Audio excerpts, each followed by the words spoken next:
The housekeeper shoved me into the closet on my daughter's graduation day, pressed one finger to her lips and whispered, "Don't make a sound, Mrs. Miller, you need to hear this." Then she shut the door on me. I stood there in the dark, holding my breath, with my Sunday dress caught on a broom handle and my heart beating like it wanted to jump out of my chest. 5 minutes later, I heard my own family in the hallway, laughing about me like I was already gone. And when my grandson said, "Grandma will never find out," my knees nearly gave up under me. What had my own blood planned behind my back? My name is Evelyn Miller. I am 72 years old, and until that morning I believed my family loved me. Maybe not perfectly, no family loves perfectly, but I believed we had enough love to survive hard days, sharp words, and quiet disappointments. My daughter, Karen, was graduating from nursing school that afternoon. At 46 years old, she had finally gone back to finish what she started when she was young. I was proud of her, more than proud. I had helped pay her fees. I had watched her children when she had night classes. I had cooked meals, washed uniforms, printed assignments, and prayed over her when she cried at my kitchen table saying she was too old to start over. I told her, "Baby, you are not too old. You are just right on time." That morning my house was busy like a small train station. Karen was upstairs getting dressed. My grandson Tyler was in the living room fixing his tie. My granddaughter Megan was taking pictures near the window, twisting her lips into that duck face young people do. My son-in-law Rick kept walking in and out with his phone in his hand, acting important. And my housekeeper Rosa was in the kitchen, quiet as always. Rosa had worked for me for almost 8 years. She was not just a housekeeper to me. She was family in the way kind strangers sometimes become family when blood relatives are too busy to notice your pain. She knew where I kept my medicine. She knew how I liked my tea. She knew that when my late husband's picture tilted on the wall, I could not sleep until it was straight again. But that morning, Rosa did not smile much. I noticed it while I was pinning a pearl brooch on my blue dress. "Rosa," I said, "you look like you saw a ghost." She glanced toward the hallway, then back at me. "Not a ghost, ma'am, something worse." I laughed softly because I thought she was joking. What is worse than a ghost on graduation day? She did not answer. That should have warned me. Instead, I focused on Karen. My daughter came down the stairs in her white dress and graduation robe, and for one beautiful second all the trouble in the house disappeared. She looked tired but proud. Her eyes were wet when she saw me. "Mom," she said, "you look beautiful." I touched her cheek. "No, sweetheart, today you are the beautiful one." For a moment, I saw the little girl she used to be, the girl who used to run into my arms after school, the girl who once made me a paper crown and called me Queen Grandma before I was even old enough to be a grandma. Then Rick cleared his throat. "We need to leave by 12:30, he said. "The ceremony won't wait for family drama." Family drama. That was what he called anything I felt. I smiled anyway. Older women learn to smile when they want peace. We swallow words like bitter medicine and tell ourselves we are keeping the family together. But peace built on silence is not peace, it is a locked room. I just did not know that I would soon be inside one. Around 11:30, I went to my bedroom to get the envelope I had prepared for Karen. Inside was a check for $10,000. It was not easy money. It came from my savings, money my late husband, George, and I had kept for emergencies. But I wanted Karen to start her new career without debt pressing on her shoulders. I also had another envelope hidden under my jewelry box.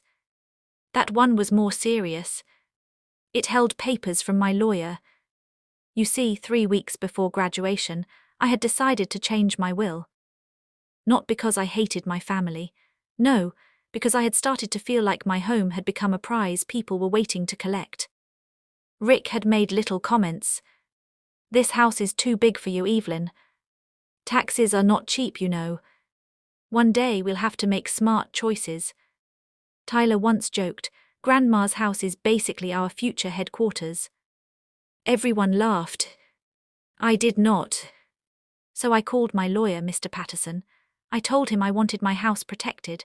I wanted Karen to have support, but I also wanted part of my estate placed in a family trust. I wanted Rosa to receive a small gift too, because she had stood by me when others only visited when they needed something. I had not told anyone yet. But someone had found out. I was standing near my dresser, reaching for Karen's graduation envelope, when Rosa rushed into the room. Her face was pale, her hands were shaking. "Mrs. Miller," she whispered, "come with me now." I frowned. "Rosa, what is it?" "No time, please." Before I could ask another question, she took my arm and guided me across the bedroom to the hallway closet. It was a narrow closet where I kept coats, cleaning supplies, old photo boxes, and Christmas ribbons I never used but could never throw away. "Rosa, have you lost your mind?" She opened the door and looked straight into my eyes. "Your family is about to talk. They think you went outside to the garden. You need to hear them with your own ears." "My family." Her eyes filled with tears. "Please, I tried to warn you before, but you always defended them." That hurt because it was true. Then she gently pushed me inside. "Do not make a sound," she whispered, "no matter what you hear." The door closed. Darkness swallowed me. At first I was angry. I was 72, not 7. Nobody had the right to hide me in my own closet. I almost opened the door and marched out, ready to scold Rosa from the top of her head to the bottom of her shoes. Then I heard Rick's voice. "She's in the garden." Karen answered, "That's what Rosa said." My hand froze on the doorknob. Tyler laughed. "Good, because I cannot pretend much longer." Megan said, "Tyler, lower your voice." Rick replied, "Relax, the old lady trusts everybody." The old lady. Not Mom, not Grandma, the old lady. I felt something cold slide down my back. Karen spoke next, and her voice sounded tired but not innocent. "Can we just get through today, please? After the ceremony, we'll talk to her." Rick scoffed. "Talk to her? Karen, she already changed the will. Patterson's office called the house by mistake. I heard the voicemail. She's putting the house in a trust." Tyler snapped. "What? She can't do that. That house is worth almost $900,000. Megan whispered, "Grandma said she loved us." Rick said, "Love does not pay bills." I covered my mouth. Inside that closet, my whole life began to shake. Karen said, "Rick, stop. She helped me finish school. She paid for almost everything." "And that is why today is perfect," Rick replied. "She'll be emotional, happy, easy to pressure. We get her to sign the caregiver transfer papers tonight after dinner. We tell her it is for medical safety. She will not read every page." My breath caught. Caregiver transfer papers. I had heard of those. Papers that could give someone control over decisions, money, maybe even my house if written in a tricky way. Tyler said, "And if she refuses?" Rick's voice dropped lower. "Then we remind her she is forgetful. We remind her she left the stove on last month." "I did that," Megan said quickly. "I was making noodles." Rick ignored her. "We remind her she lost her medicine." Tyler laughed. "I moved it." I pressed my back against the wall. My own grandson had hidden my medicine and let me think I was losing my mind. Karen's voice cracked. "Tyler, you did what?" "Oh please," Tyler said, "it was one time." Rick said it helped. She got scared. Fear makes people easier to guide. That was the moment my heart broke in a way I had no words for. Not because of the house. Not because of the money. Because I had blamed myself. For weeks I had wondered if my mind was slipping. I had stood in my kitchen crying because I could not find my pills. I had checked the stove twice, then 3 times, then 4 times, scared I was becoming a danger to myself. And they had watched me suffer. For what? A house. A signature. An inheritance they did not want to wait for. Karen was quiet for a long time. Then she said softly, "I never agreed to hurting her." Rick replied, "You agreed to the plan when you let me print the forms." "No," Karen said. "I thought it was just to help manage things if she got sick." "Karen," he said, "do not act innocent now. You need this too. Your school loans, Tyler's business idea, Megan's tuition. Your mother is sitting on money while we are drowning." My eyes burned. I wanted to burst out and ask my daughter if I was a mother or a bank account. But Rosa's words rang in my head. "Do not make a sound." So I stayed frozen. This is the part where I want you to listen closely, because sometimes the person who saves you is not the loudest person in the room. Sometimes it is the quiet one washing dishes in the kitchen, while everyone else smiles in your face. If you are hearing this story and your heart is already beating fast, please like this video, subscribe, and tell me in the comments what you would have done if you were locked in that closet hearing your own family betray you. Then I heard something even worse. Rick said after she signs we move her to that senior place in Maple Ridge, the cheap one. Karen gasped, "No, you said Greenfield Manor." "Greenfield costs too much," Rick said. "Maple Ridge is fine." Megan whispered, "Grandma hates places like that." Tyler replied, "She will adjust." "She raised you," Megan said. "And now she can help us," Tyler answered. My hand pressed against my chest. I thought about Tyler as a baby sleeping on my shoulder. I thought about Megan with missing front teeth, asking me to braid her hair even though I was terrible at it. I thought about Karen calling me at midnight during exams, crying, "Mom, I cannot do this," and me driving across town with soup. All those years, all that love, and now I was a problem to be moved. Then Rick said the sentence that changed everything. "Once Evelyn signs tonight, nobody can stop us. Not Patterson, not Rosa, not anyone." Rosa. Why did he mention Rosa? Karen asked the same question. What does Rosa know? Rick laughed. "Too much. That is why after today she is gone too." My eyes widened in the dark. Gone? What did he mean by gone? Before I could think, the closet door handle moved. Someone was opening it. I stepped back, my shoulder hitting the shelf. Light sliced into the darkness. And standing on the other side of the door was not Rosa. It was Rick. Rick stood in front of the open closet door with a smile that did not reach his eyes. For 1 second, neither of us moved. I was still holding the graduation envelope in one hand. My other hand was pressed against my chest like I was trying to keep my heart from falling out. Rick looked at me, then looked down the hallway, then slowly stepped closer. "Well," he said softly, "this is embarrassing." I wanted to speak, but my throat felt dry. He leaned one hand on the closet door and lowered his voice. "How much did you hear, Evelyn?" "Not Mom, not Mrs. Miller, just Evelyn." That alone told me everything. I lifted my chin, even though my legs were shaking. "Enough." Rick sighed like I was the one who had caused trouble. "You should not have been hiding in your own closet. And you should not have been planning to steal my home in my own hallway." His face changed. The smile disappeared. For the first time that day I saw the real Rick, not the polite son-in-law who helped carry groceries, not the man who called me Mom when he needed a favor. This Rick was cold, angry, cornered.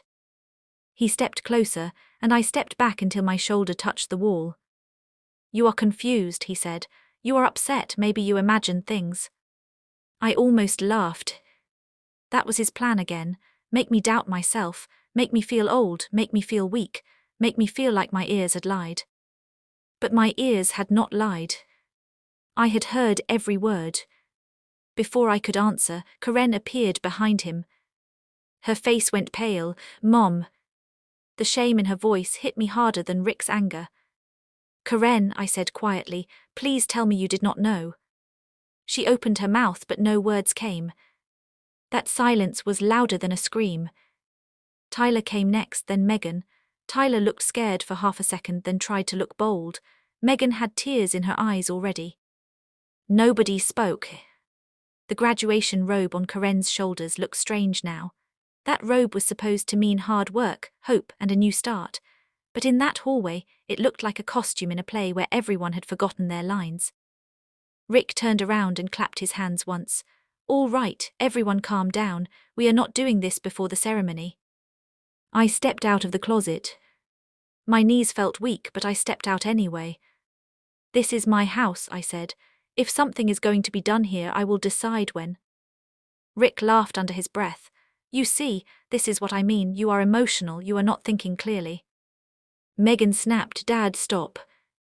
Everyone looked at her.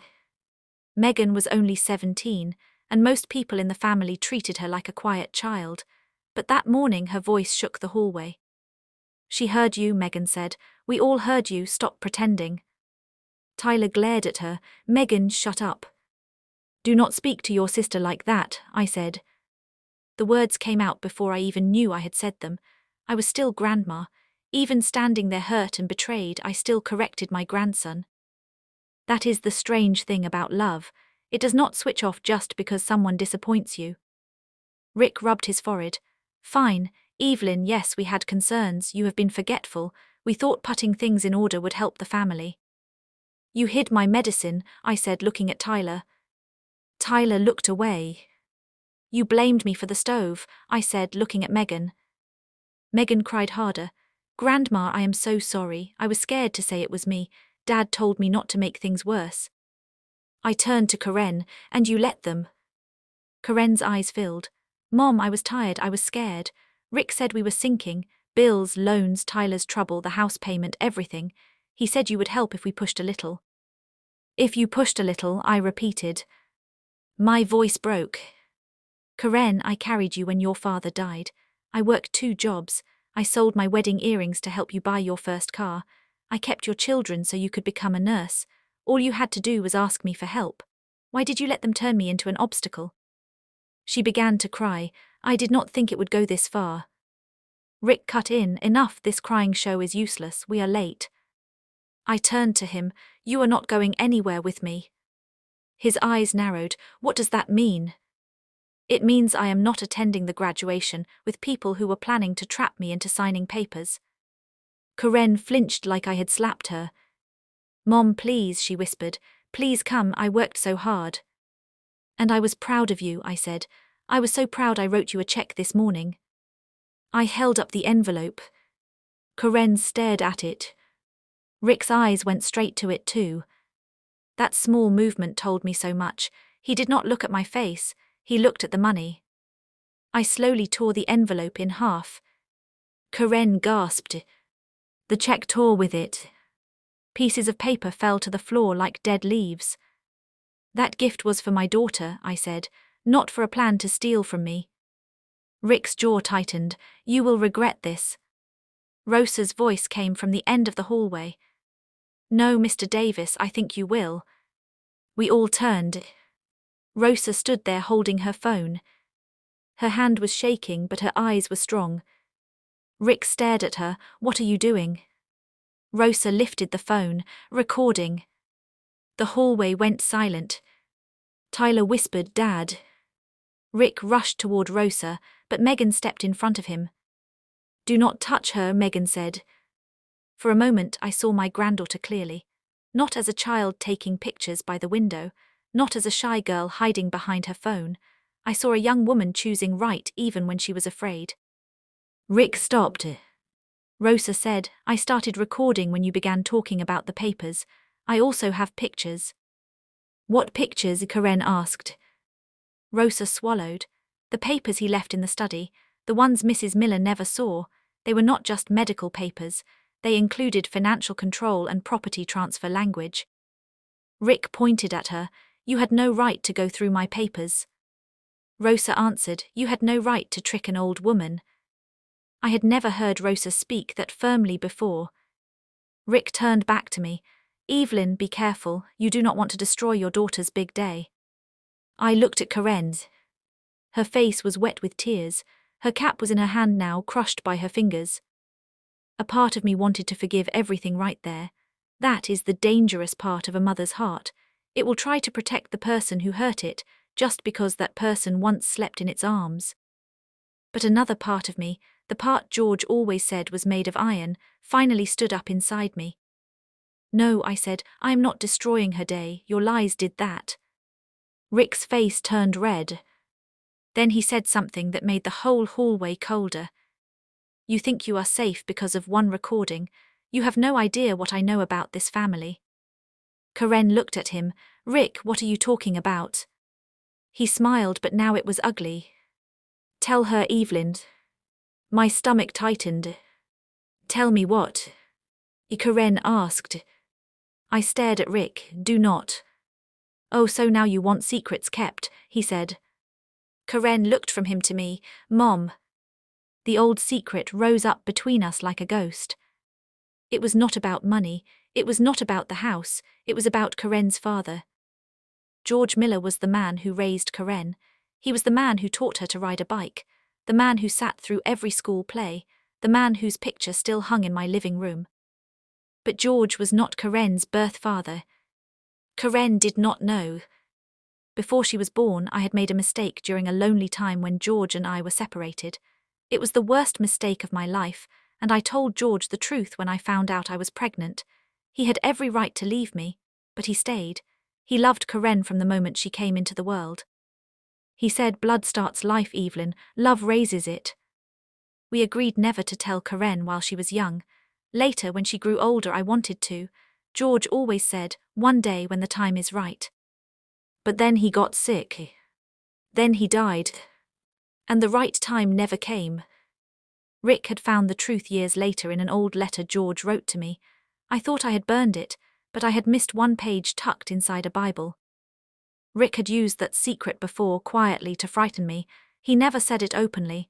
He only hinted. Now he was ready to throw it like a stone.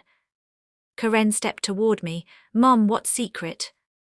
I looked at my daughter, and for the first time that day, I felt guilt mixing with my anger. Rick said, "Your mother has been lying to you your whole life." "Rick, stop," I said. He turned to Karen. "George was not your real father." Karen froze. The words landed like thunder. Megan covered her mouth. Tyler whispered, "What?" Karen looked at me. Her eyes were wide, hurt and lost. "Mom," she said, "is that true?" I wanted the floor to open under me. I had spent years fearing this moment. I had imagined telling her gently, with tea on the table and George's picture beside us. I had imagined explaining that love can be real even when life is messy. But Rick had ripped the truth open in the hallway like a cruel man, tearing wrapping paper off a gift that was not his. I nodded slowly. "Yes," I whispered, "but George was your father in every way that mattered." Karen stepped back. "No," she said. "No, you do not get to say that after hiding it from me." "Baby, please let me explain." She shook her head. "All my life." I could not answer fast enough. "All my life?" she asked again louder. "Yes," I said, crying now. "All your life, and I am sorry." Rick looked pleased. That was the worst part. He looked pleased that my daughter was breaking. Then Rosa spoke softly. "Mrs. Davis, your husband did not reveal that because he cares about truth. He revealed it because he was caught." Karen turned to him. For a moment, I thought she would understand. But pain is tricky. When people are hurt, they do not always run toward the truth. Sometimes they run toward the person holding the match. Karen looked at me and said, "I cannot do this, not today." She turned and walked down the stairs. "Karen," I called. She did not stop. Tyler followed her quickly. Megan stayed for 1 second, looking torn between all of us, then ran after her mother. Rick leaned close to me and whispered, "Now you know how fast family can turn." Then he walked away too. The front door slammed. The house became silent. Only Rosa remained beside me. I held the wall because I felt like the whole world had tilted. Rosa came close. "Mrs. Miller, I am so sorry."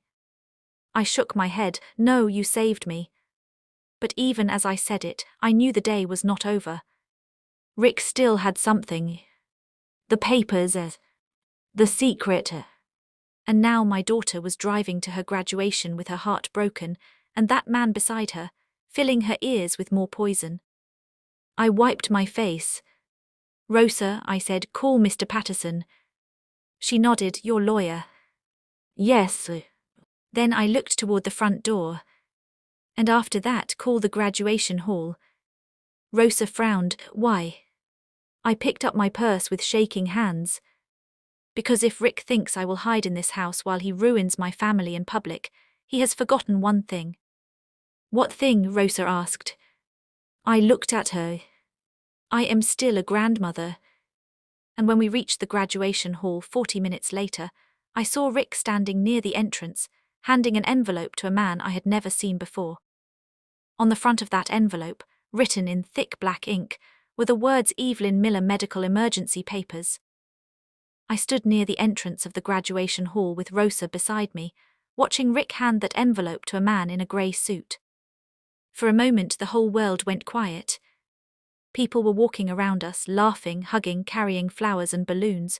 Proud families were taking pictures. Students were fixing their caps. Someone nearby was calling, "Mom, over here." It should have been a happy place. It should have been the day my daughter smiled with her whole heart. But all I could see was that envelope. Evelyn Miller Medical Emergency Papers.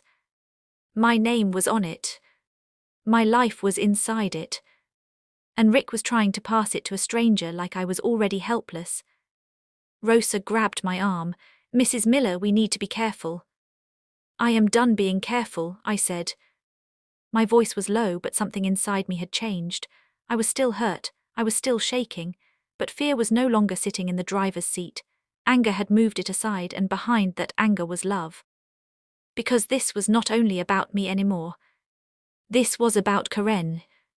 This was about Megan. This was about Tyler too, even though he had hurt me. A bad choice at 19 could still destroy a whole life if nobody stopped it. I walked forward.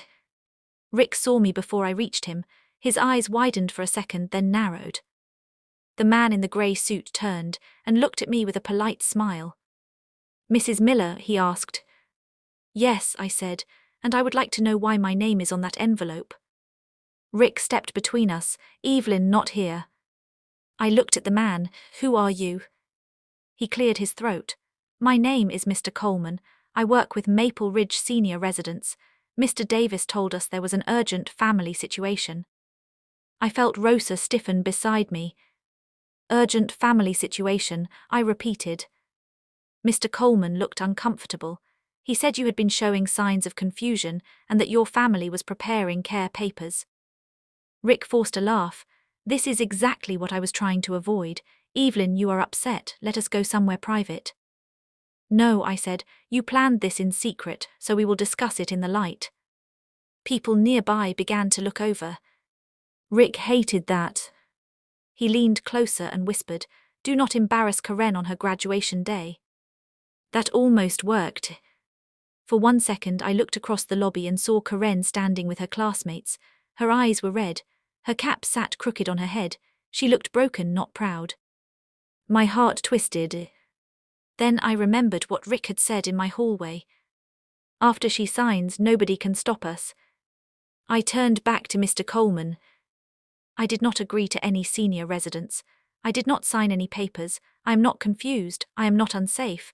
And if my son-in-law told you otherwise, he lied." Mr. Coleman looked at Rick. "Mr. Davis." Rick's face tightened. "She is having a difficult morning." Rosa stepped forward. "I have a recording." Rick turned sharply. "Rosa." She did not move back.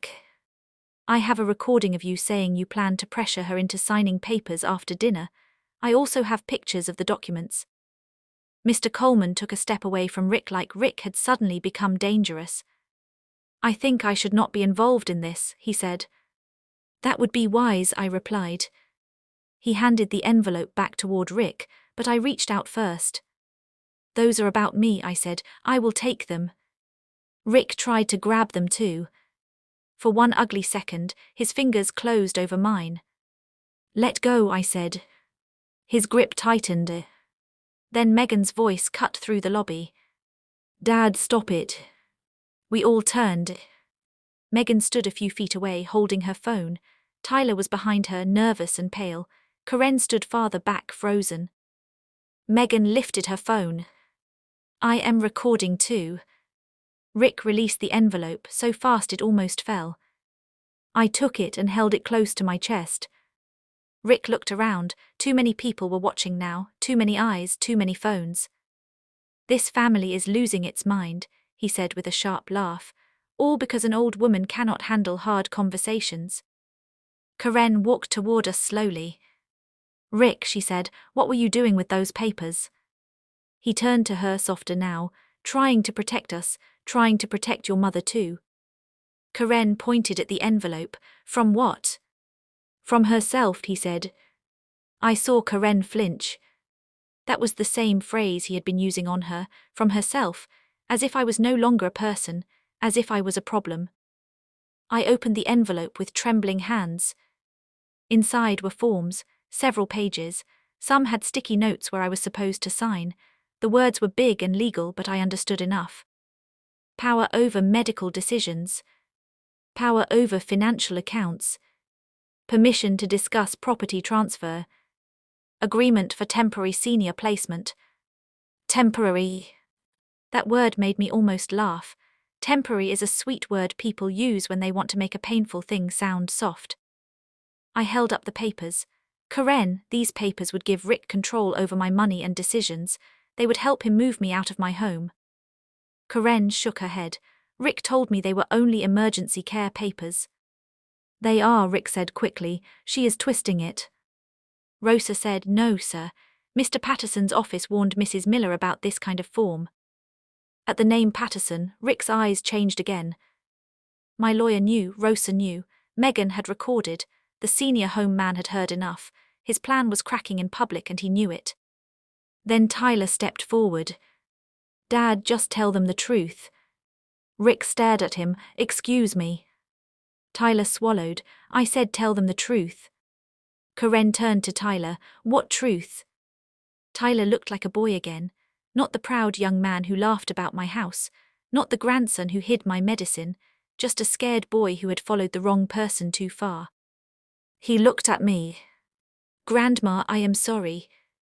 My heart softened, but I did not speak. He continued. Dad told me we were going to lose everything. He said Mom would lose her nursing license before she even started if the lone people came after her. He said I had to help prove you were forgetful so the family could step in. He told me it was not stealing. He said it was saving everyone. Karen's face went white. Rick, she whispered, what lone people? Rick pointed at Tyler. Be quiet. But Tyler shook his head. No, I am tired. I am tired of lying. I hid Grandma's medicine because you told me to. I moved her bills because you told me to. I said she forgot my birthday dinner even though you told me the wrong day on purpose. I closed my eyes. So many little wounds suddenly had names. Karen covered her mouth. Megan was crying openly now. Rick took a step toward Tyler. You ungrateful little fool. Tyler stepped back. You said if Grandma did not sign, men would come to the house. The lobby became very quiet around us. Karen whispered, what men? Rick said nothing. That silence answered more than words. I looked at my son-in-law. What have you done? But for the first time, Rick looked afraid. Not guilty, afraid. Karen reached for his arm. Rick, what have you done? He pulled away. I handled things. What things? She cried.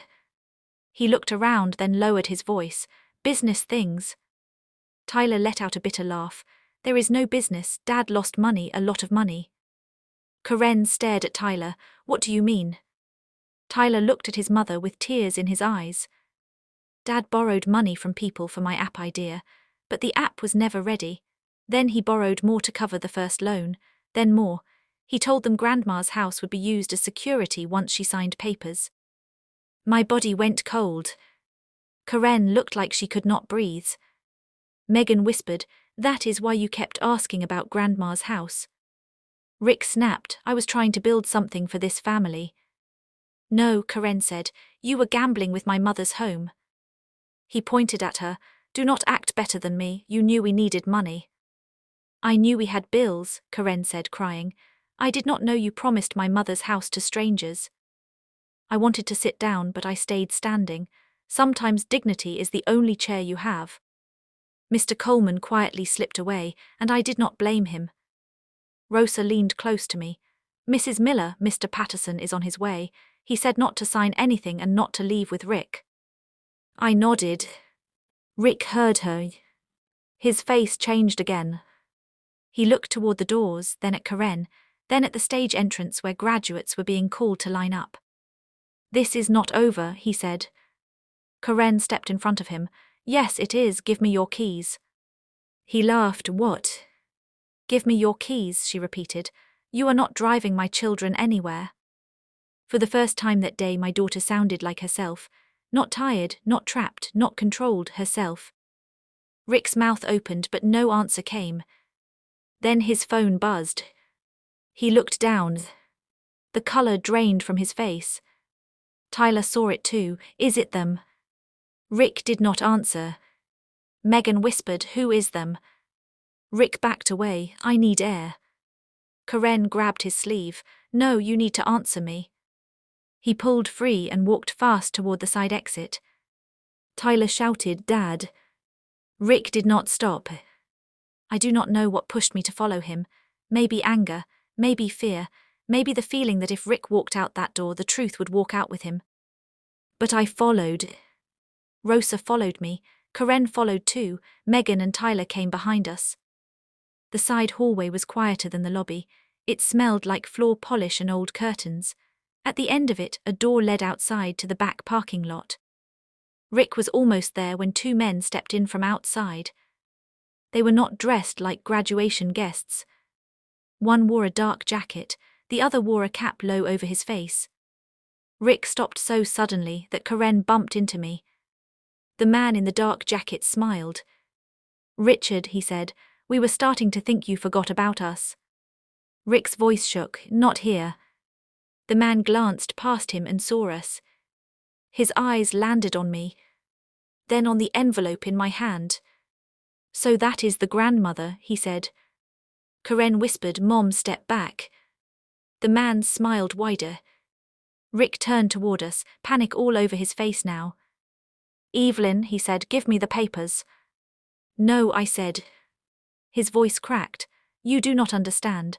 If they do not get proof today, they will come to your house tonight. Karen began to cry. Rick, who are these people? Before he could answer, the man in the dark jacket reached into his coat and pulled out a folded paper. He opened it and held it up. At the bottom was a copy of my signature, but I had never signed it. The man looked straight at me and said, Mrs. Miller, according to this, your house is already promised to us. And behind me, Tyler whispered, Grandma, that signature looks real. The paper in the man's hand looked small, but it felt heavy enough to crush my whole life. I stared at the signature at the bottom. Evelyn Miller. My name. My handwriting. But I knew one thing clearly. I had never signed that paper. For a moment nobody spoke. Karen stood beside me with tears on her face. Rosa held my arm. Megan's phone was still recording. Tyler looked like he wanted to disappear. Rick stood between us and the two men, sweating like a boy caught stealing from a store. The man in the dark jacket smiled. Mrs. Miller, he said, your son-in-law made a promise. I looked at Rick. What promise? Rick swallowed hard. Evelyn, please, I can fix this. Karen stepped toward him. No, Rick, you will tell the truth now. Rick looked at the two men, then back at us. His voice became small. I borrowed money. At first it was for Tyler's app. Then the app failed. Then I borrowed more to pay back the first loan. Then I used Karen's school expenses as another excuse. I thought if Evelyn signed the control papers, I could use the house to pay everything back. I felt pain in my chest, but this time it was not fear. It was the pain of finally seeing the full truth. So you copied my signature, I said. Rick looked down. Karen gasped, Rick. He did not deny it. I found old birthday cards from Evelyn, he said. I practiced. Then I signed a promise paper. I told them the real documents would be ready after graduation. Megan cried, Dad, how could you? Rick shouted because I was desperate. His voice echoed in the hallway. Then he covered his face with both hands. I was drowning, he said. Every bill, every call, every threat, I did not know how to stop it. Karen's voice shook. So you tried to sacrifice my mother. That sentence landed harder than anything else. Rick did not answer. The man in the dark jacket stepped forward. Family tears are not my concern. We want what we were promised. Before I could speak, a firm voice came from behind us. You will not be getting anything. We all turned. Mr. Patterson, my lawyer, walked down the hallway with two security officers from the graduation hall beside him. He was an older man with white hair and a calm face, but that day, he looked like a soldier going into battle. Rosa had called him. She had saved me twice. Mr. Patterson held out his hand. Mrs. Miller, may I see that paper? The man in the dark jacket hesitated. One security officer stepped closer. Sir, hand it over. The man gave the paper to Mr. Patterson. My lawyer studied it for a few seconds. Then he said, this document is not valid. It was not witnessed by Mrs. Miller. It was not signed in my office. It has no legal power over her home. Rick closed his eyes. Mr. Patterson looked at him, and if this signature was copied, then this is a serious crime. Karen stepped back from Rick like she no longer knew him. The man in the cap muttered, we did not know it was fake. Mr. Patterson looked at both men. Then you should leave before the police arrive. The men looked at Rick with anger, but the security officers guided them toward the exit.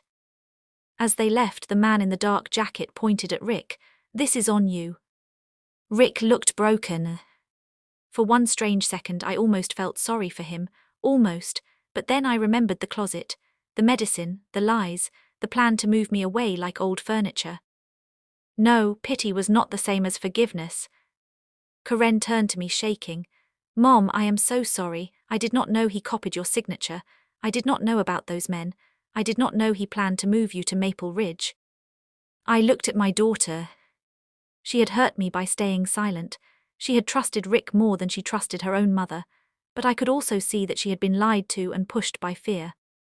Karen, I said softly, you should have asked me, you should have spoken to me.